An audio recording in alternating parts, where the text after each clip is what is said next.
Have you ever wondered why a man marries? This profound question, echoing with the weight of centuries, was once by a loving husband to his wife, his soulmate, his eternal partner in life. His words hung heavily in the air, penetrating the silence of the room with the gravity of the thought it carried. The mother, held in the throes of this thought-provoking query, bore a countenance etched with contemplation, her brows furrowed, her gaze distant as she delved into the depths of her wisdom to unearth an answer worthy of the question. After an extended period of quiet insulated by the ticking of a grandfather clock, the mother, now ready with her words, began to speak. She likened a man's decision to marry to the divine habit of God, the eternal orchestrator of destinies. Her words flowed with a poetic rhythm as she began to construct an elaborate narrative using the canvas of her husband's question. She painted a vivid picture of the sacrifices a man makes when he chooses to take the great leap of faith, to bind himself in matrimony, in an unbreakable bond of love and commitment. The mother spoke eloquently of the expenses a man willingly shoulders, the financial burden he carries with a smile, and the elaborate, opulent ceremonies he orchestrates. All in the name of she described the brave facade he presents, the strength he must summon to fulfill the seemingly endless desires of his wife, the woman he cherishes above all else.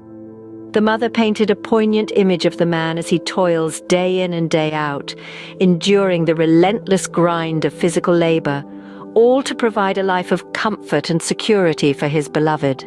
She emphasized, with a profound sense of gravity, how a man might even offer his ego, that fragile yet resilient part of his being, or his skin, his line of defense, on the altar of sacrifice for the sake of his wife.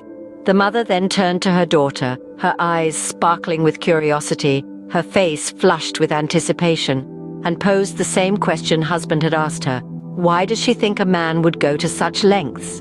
The daughter, her curiosity piqued, her mind whirling with thoughts theories, turned to her mother and echoed her question, seeking understanding. The mother, her eyes gleaming with wisdom, her voice steady and composed, shared her insightful answer.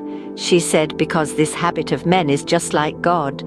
She carefully drew a parallel between a man's deep abiding love for his wife, his better half, his other self, and God's unending, incomprehensible love for his creation. She elaborated on how God, in his infinite wisdom and boundless love, created billions of men and women, different yet alike yet united. She spoke of how God provides sustenance for them, feeding them from his boundless bounty, desires their praise and worship. God, she said with a soft smile playing on her lips, is merciful and graceful. He is an embodiment of forgiveness, absolving his creations of their sins, wiping clean their slate of wrongdoings. But he never forgives idolatry, the act of placing another god before him, the act of betrayal against the divine. She then connected this divine trait, this divine behavior, to the behavior of mortal men. She explained that a good man, a man of virtue and integrity, loves his wife with that he is, as much as God loves his creation.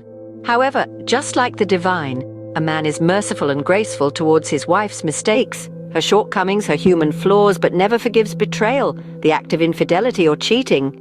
It's a violation of the sacred bond of trust and love, an unforgivable transgression. This poignant conversation between a mother and her daughter sheds light on the complex dynamics of marriage and the sacrifices involved. It highlights the divine-like qualities a man embodies when he chooses to marry, and the unparalleled love he has for his wife, mirroring God's love for his creation. It serves as a reminder of the sanctity of marriage and the importance of loyalty and faithfulness within it.